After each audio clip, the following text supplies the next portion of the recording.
Good morning and welcome to Fellowship Church Online. My name is Ross. I'm the student pastor here at Fellowship Church. And hey, if you're a guest with us today, it's your first time watching, thank you so much for checking FC out.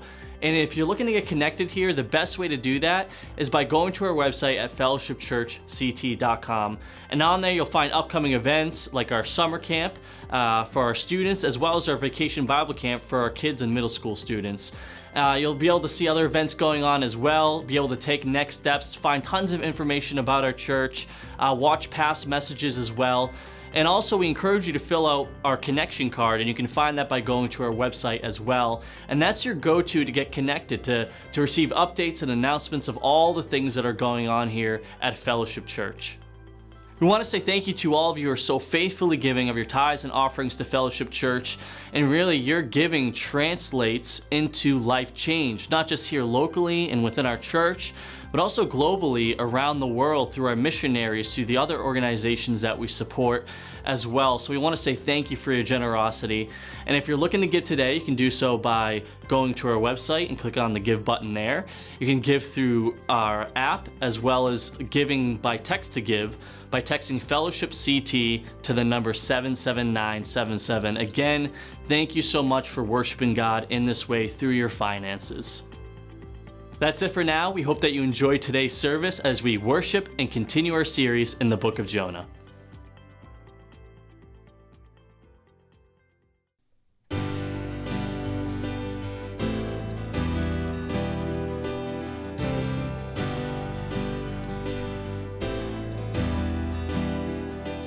From beginning to the end, all my life is in your hands. This whole world may hold me down, but it can never drown you out. I'm not merely flesh and bone. I was made for something more. You are God, you're the great I am. Breath of life, I breathe you in. Even in the fire, I'm alive in you. You are strong in my brokenness, sovereign over every step. Even in the fire, I'm alive in you.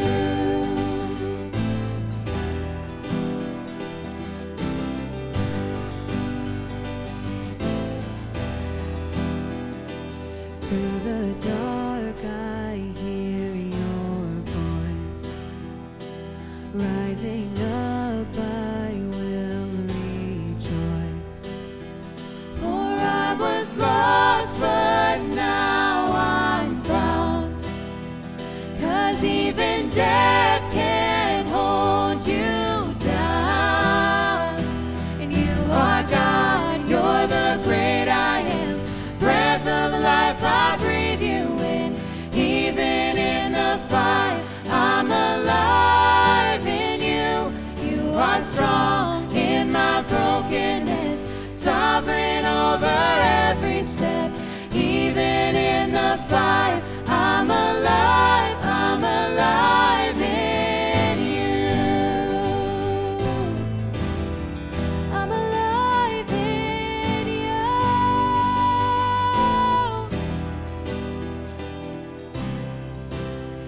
It's no longer I who live, but Christ who lives within me. Christ who lives within me. From beginning to the end, you deserve the glory. You deserve the glory.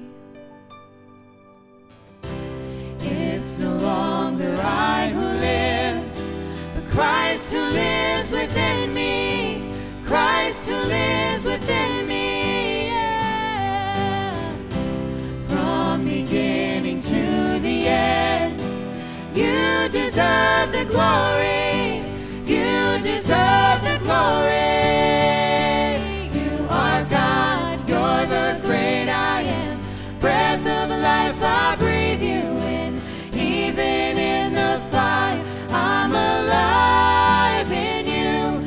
are strong in my brokenness, sovereign over every step. Even in the fire, I'm alive in you. You are God, you're the great I am. Breath of life, I breathe you in. Even in the fire, I'm alive in you. You are strong in my brokenness, sovereign over every step. Even in the fire, I'm alive in you.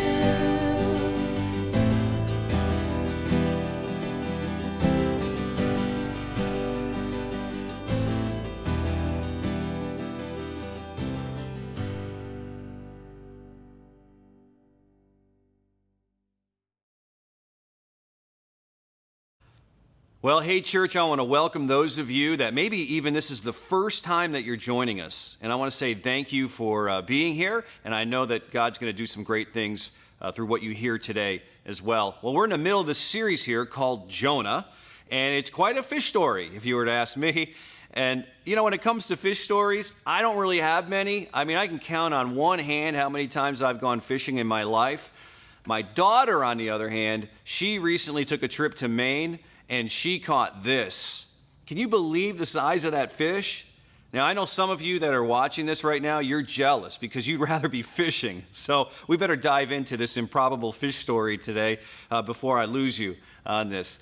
And so last week we started this series called Jonah. Jonah had run from God, and now he had just been recently thrown overboard because of him running from God. And God has a plan for him, even in the middle of an ocean, right? So John 1:17, we pick this up. It says, "Now the Lord had arranged for a great fish to swallow Jonah, and Jonah was inside the fish for 3 days and for 3 nights." Now, again, to grab the context of all of this, what you'd want to do is go back online, catch the first message of this series that we have at our website.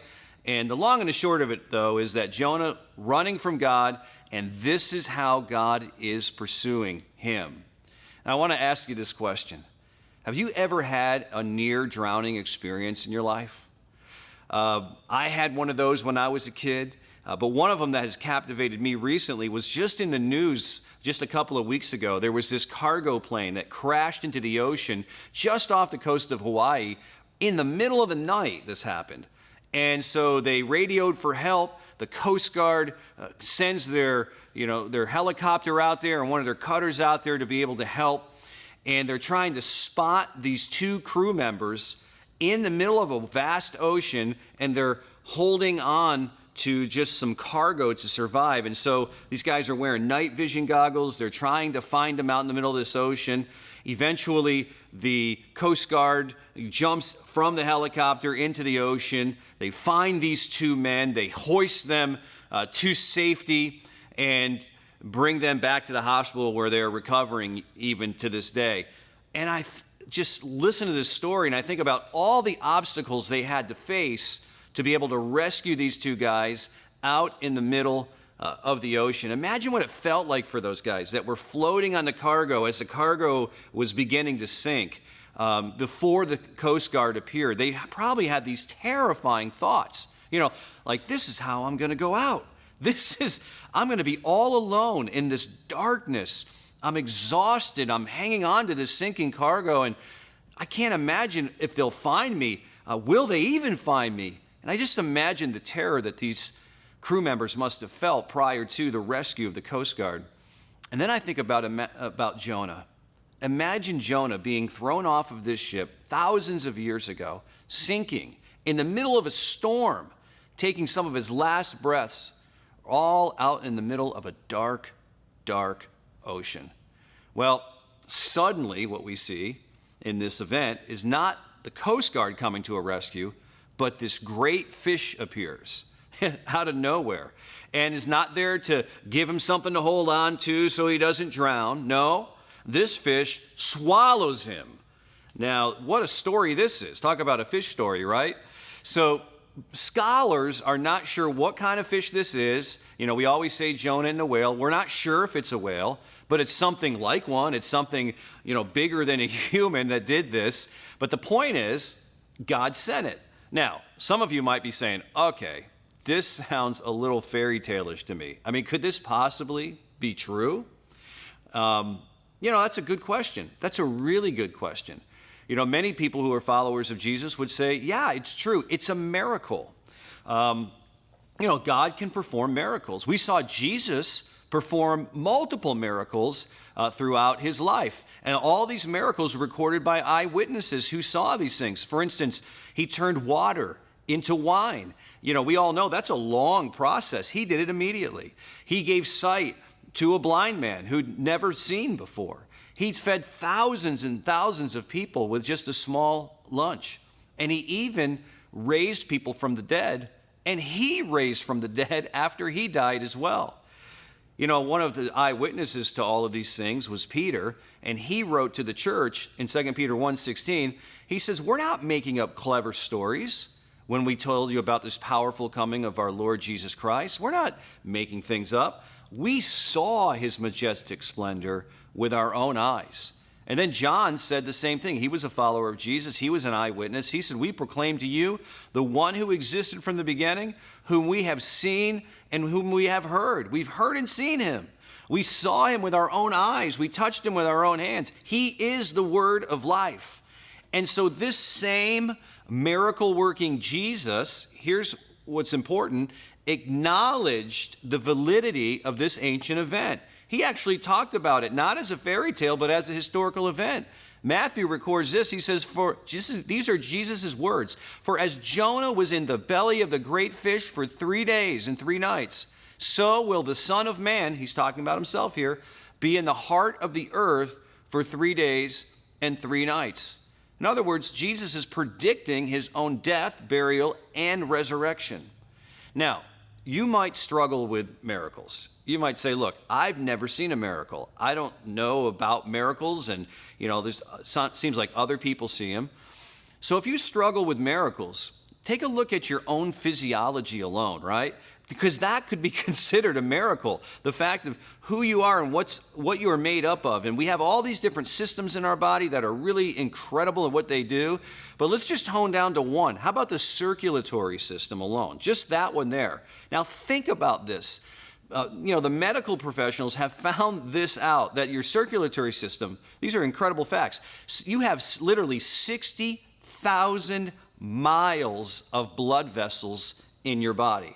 60,000 miles. Seems impossible. Maybe it's a miracle. It's incredible how our bodies are created and what makes us up. Did you know that your blood travels 12,000 miles a day throughout your circulatory system? 12,000 miles. And researchers say that your heart beats 35 million times a year. 35 million. And in a lifetime, your heart will pump 1 million barrels of blood. That's enough to fill 3 super tankers. This is what's going on in your body alone. And so that's a miracle to me. And yeah, that's incredible science and all of that, but that is amazing about how we were created, and with the specificity and the incredible work in which God did in just creating us as humans. So and here's the other thing I always tell people: if you believe the first few verses of the Bible where it says, in the beginning God created all of this, well, then anything can happen. The rest of all this can happen. And if he can do all that, and he can certainly arrange for a fish to swallow up one of his priceless children, the prophet Jonah. But here's the point: whether you believe this is a historical event or whether you believe it might just be a story, I don't want you to miss the lesson, because it's an important one. And it's this: you can run from God, but you can never outrun God. You can run from God, but you can't outrun God. See, many think that Jonah was punished by being swallowed, right? But I want us to think about this differently. What happened to Jonah is that this fish came and swallowed him and saved his life. This is an incredible example of God. He's the God of second chances, not God of the second best. He's God of second chances, and he's the one who can pull this off. So it's an amazing story. It's an amazing event of God's love and his pursuit for all of us. So here's what's amazing. No matter what your past or your decisions have been, no matter what bad decisions you've made or stupid ones that you've made or ones that you regret, the truth of the matter is you can never outrun God. He's never going to stop pursuing you. He loves you that much. So Jonah's inside this fish for 3 days. So being in this fish for 3 days, I don't think it was particularly comfortable for him, but it also gave him a time to where he couldn't do anything else but to really reflect and to think and to pray and talk to God. You know, you may not have been swallowed by a miraculous fish, but have you ever found yourself kind of in a place that's kind of dark in your life where there's not a whole lot going on, where you're just kind of alone with your thoughts there, and it gives you time to contemplate and to really consider, to pause a little bit in your life, and maybe even you find yourself connecting the dots of events and decisions that you made in the past, leading to where your life is right now. And it's just like this clarifying moment in your life where you're just like, I got to change some things. I have to change how I even interact with God. I have to change how I view and see people, or maybe you're just have this moment of clarity where you see God's movement in your life and you're seeing his presence in your life. And where it felt like maybe he was far away, you're like, no, he was really here. And you can recognize his love for you in some of the things that you're reflecting and thinking about. Those are big moments in your life. Those are incredible clarifying moments, but they usually happen kind of in the dark, by yourself, a little bit of solitude, where all you have is time to consider, pray, and think. So while Jonah is in the belly of this whale, he writes a song by way of a prayer. It's really a prayer that he has, and it's recorded in Jonah 2. Let's take a look at this. It says, "Then Jonah prayed to the Lord his God from inside the fish. And he said, I cried out to the Lord in my great trouble, and he answered me. I called to you from the land of the dead, and Lord, you heard me." That sounds like rescue to me, right? "You threw me into the ocean depths, and I sank down to the heart of the sea." Imagine what that felt like to him. "The mighty waters engulfed me. I was buried beneath your wild and stormy waves. And then I said, oh Lord, you have driven me from your presence." He's saying, I lost hope. I thought, I'm drowning. I'm going to die. "Yet I will look once more towards your holy temple. I sank beneath the waves and the waters closed over me. Seaweed wrapped itself around my head. I sank down to the very roots of the mountains.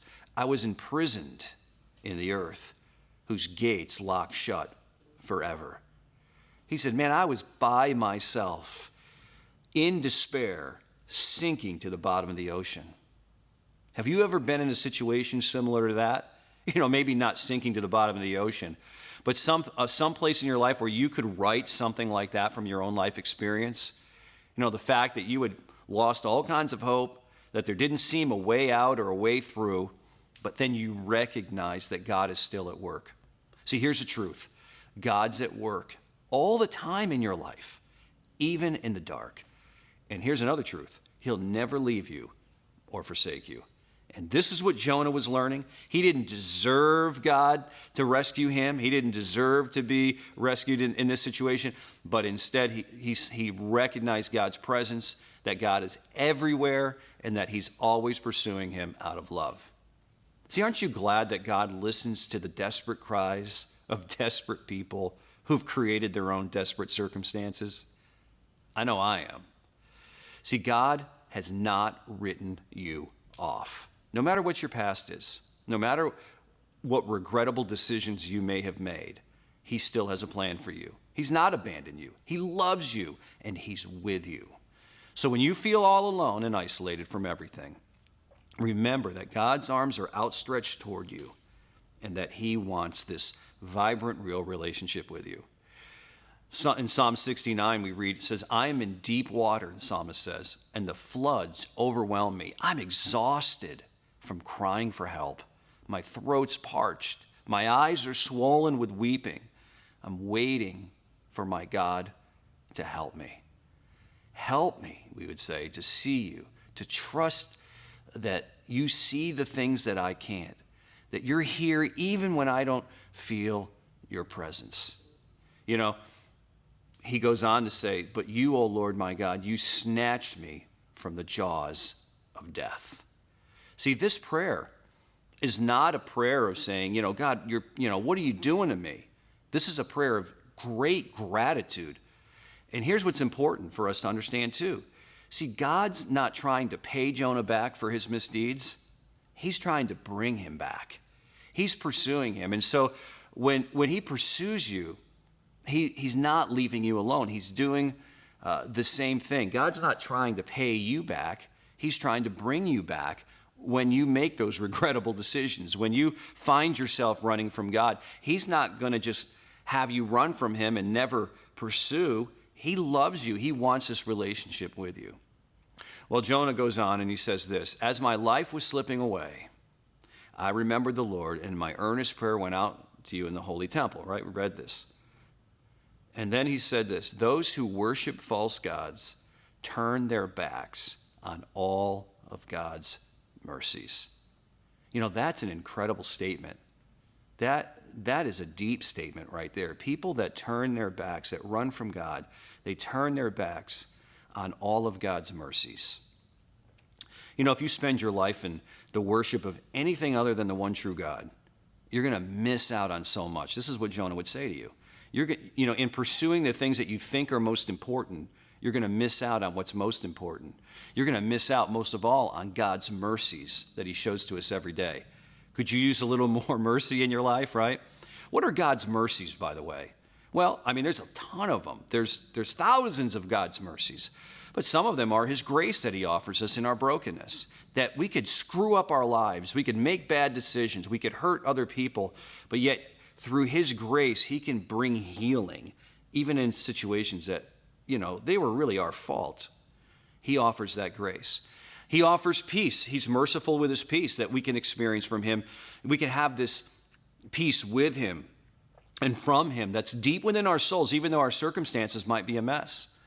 He renews our mind. That's another mercy he shows us. He shows us our blind spots, reveals where we can make changes and adjustments in our life, where we can experience conviction for the wrong that we've done and say, wait a minute, I've got to turn into a different direction right here. That's God's mercy to us.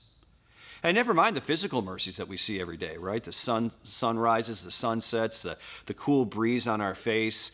Whatever you want to call it, the birds singing. There's tons of mercies that we don't really deserve, because that's what mercy is. It's not receiving what we truly deserve.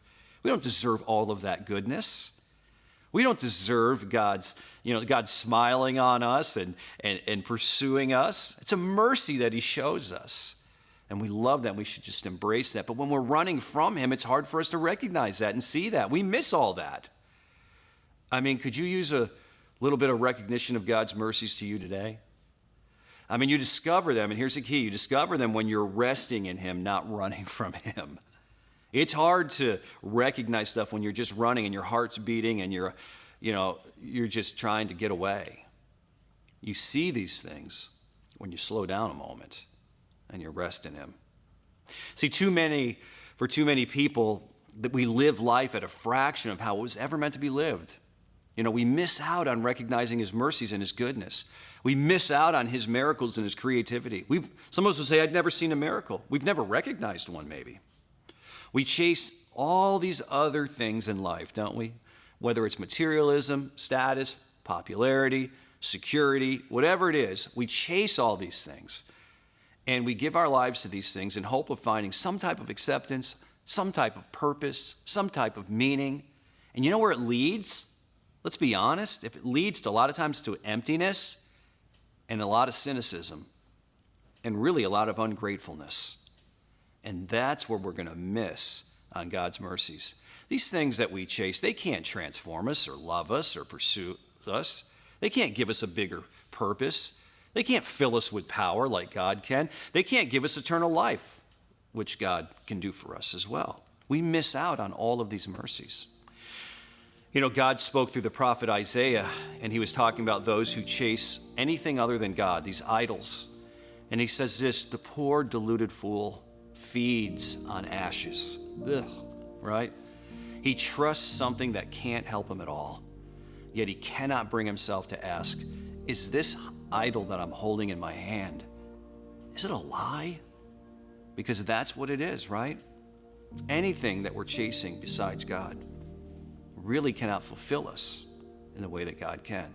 So don't miss out on knowing and experiencing the one and only true and living God who loves you so much. Jonah goes on to write, for my salvation comes from the Lord alone. You know, Jonah would say, I might not get everything right, but I'm putting you first. That's what I know.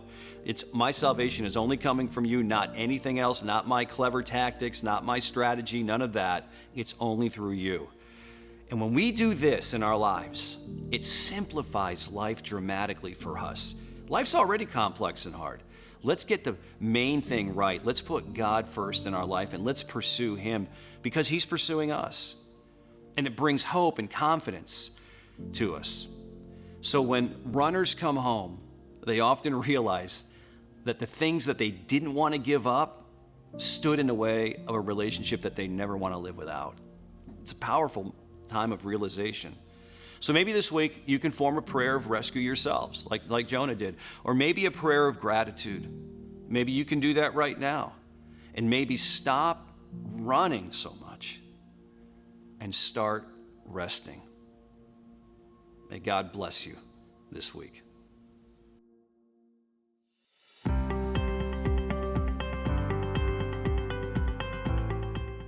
Thank you for joining us today for FC Online. We hope that you found today's service meaningful, that you connected with God on a deeper level, that your faith was challenged as well as encouraged. And hey, if you've been watching FC Online for a while now and you haven't made it out to one of our in-person services, we encourage you to join us next Sunday at either our 9 a.m. or 10:30 a.m. service, because after both these services, we're gonna be handing out some free ice cream. And what this is just like a neat way for us to create some moments of connection throughout the summer, because it's been a while since we got to connect with people in person. So we wanna create these moments of connection. And what better way to do that than over a nice free scoop of ice cream? And hey, who doesn't like free food as well? So we hope that you join us next Sunday in person. And until then, we hope that you have a great week. See you later.